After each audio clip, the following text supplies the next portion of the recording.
تو یہ رہبر معظم نے 4 نکات بیان کیے ہیں. یعنی امام صادق علیہ السلام کی سیاسی موقف، سیاسی اسٹریٹجی کیا تھی؟ نہ بنو امیہ کا ساتھ دے رہے ہیں، نہ بنو عباس کا ساتھ دے رہے ہیں، یعنی آپ نہ خان صاحب کا ساتھ دے رہے ہیں، نہ شہباز شریف کا ساتھ دے رہے ہیں. آخر کیا کرنا چاہتے ہیں آپ؟ آیا خاموش رہنا چاہتے ہیں؟ اپنے مدرسے میں آپ بند رہنا چاہتے ہیں؟ حجرے میں بند رہے؟ اس طرح کی تہمتیں، یہ سب تہمتیں امام صادق علیہ السلام پر بھی لگیں اور اسی طرح کی جذباتی افراد نے لگائی ہیں. ایسا کوئی تعجب کی بات نہیں ہے. یہ تہمتیں نہ لگتی تو تعجب تھا، کیونکہ امام صادق علیہ السلام کی روش، اسٹریٹجی آشکار تھی. پہلی اسٹریٹجی کیا ہے؟ یہ رہبر معظم کے اسی کتاب سے میں آپ کے سامنے نکات ذکر کر رہا ہوں. پہلی اسٹریٹجی ہے، اول کیا ہے؟ تبیین اسلام ناب و تبلیغ گستردے. آپ خود ہی اس کا ترجمہ کر لیں، ممکن ہے کوئی کہے کہ آپ نے اپنے پاس سے یہ چیزیں لے آئی ہیں. پہلی اسٹریٹجی کیا ہے؟ یہ اسٹریٹجی کا حصہ ہے کہ اسلام ناب کو بیان کرو. بیان، یہ حجرے میں بند ہونا نہیں ہے، یہ میدان میں حاضر ہونا ہے. یہ میدان کی 4 دیواری میں، مدرسے کی 4 دیواری میں پہرے دار بٹھا کر بولنا نہیں ہے اور بند ہونا نہیں ہے. یہ امام صادق علیہ السلام کی اسٹریٹجی پہ عمل کرنا ہے کہ آپ اپنے لیے اسلام ناب، حقیقی اسلام کا تعارف پیش کریں، تبیین کریں اسے. نمبر 2، تبلیغ کو بڑھا دیں. تبلیغ کو، نہ کہ اپنی حمایت حکمرانوں کے اعتبار سے بڑھا دیں، پورے کے پورے لوگوں کو جم کر کے آزادی مارچ اور فلاں نیازی اور فلاں خان صاحب اور ان کے دروں کے اوپر، ان کے دروازوں کے اوپر حاضر کر دیں. یہ امام صادق علیہ السلام کی اسٹریٹجی نہیں ہے، یہ علی بن یقطین کی اسٹریٹجی نہیں ہے. اسٹریٹجی کیا ہے امام صادق علیہ السلام کی؟ امام فرماتے ہیں کہ اسلام ناب کو بیان کرو، تبلیغ کا دائرہ وسیع کر دو. لہٰذا امام صادق علیہ السلام نے تبلیغ کا دائرہ وسیع کر دیا.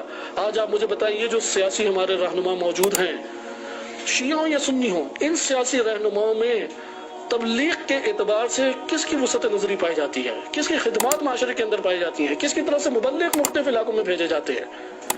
لیکن جو امام صادق علیہ السلام کی سیرت کے اوپر چلنے والا ہے، جو نظام امامت اور موقف امامت اور سیاست امامت کو سمجھنے والا ہے، وہ اپنے طلاب کو پورے کے پورے ان جگہوں پر بھیجے گا جہاں جہاں اس کی قدرت موجود ہے، مبلغ بنا کے بھیجے گا.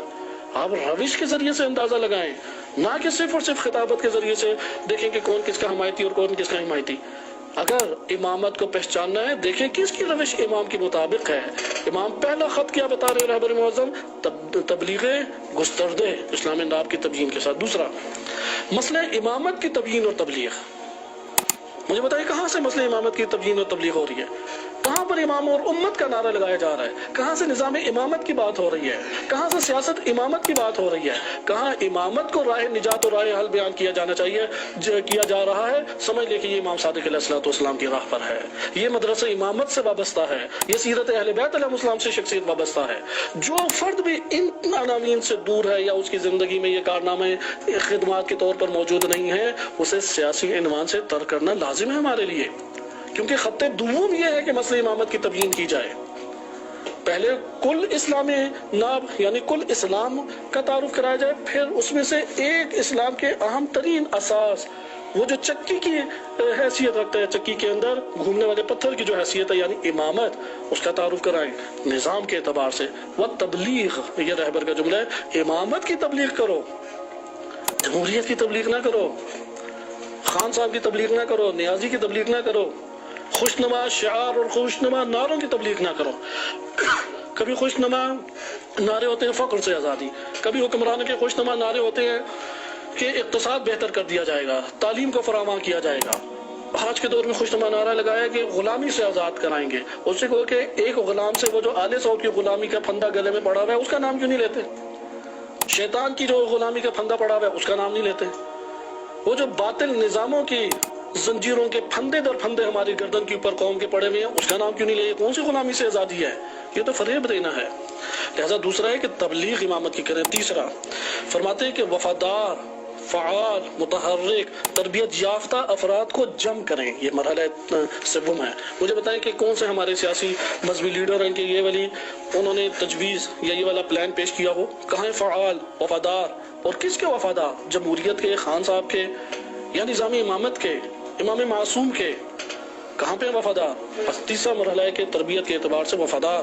چوتھا ہے کہ ممکنہ ضربت طاغوتی حکام کے اوپر لگائی جائے. حکام کی بات کی ہے، اداروں کی بات نہیں کی. فرق کرنا لازم ہے. جس طرح گھر کی بات نہیں کی، گھر کے اوپر جو سربراہ بیٹھا ہوا ہے جس نے سارے مسائل خراب کیے ہوئے ہیں، نہ یہ کہ گھر والوں کو اذیت دینا شروع کر دیں کیونکہ ہمارا کیا قصور، یہ اوپر جو ہمارے سربراہ بن کے بیٹھا ہوا باپ یا بھائی اس کے مسائل ہیں۔ اسی طرح امت کے اندر حکام کی بات کی ہے، حکام کے اوپر کون سے حکام؟ طاغوتی، ظالم، غیر الہی، ان کے اوپر ضرب لگائیں۔ یہ چوتھا مرحلہ، یہاں سے چوتھے مرحلے سے انقلاب کا دور شروع ہو جائے گا۔ یہ چار اگر عناصر نہیں ہوتے انقلاب شروع نہیں ہوتا۔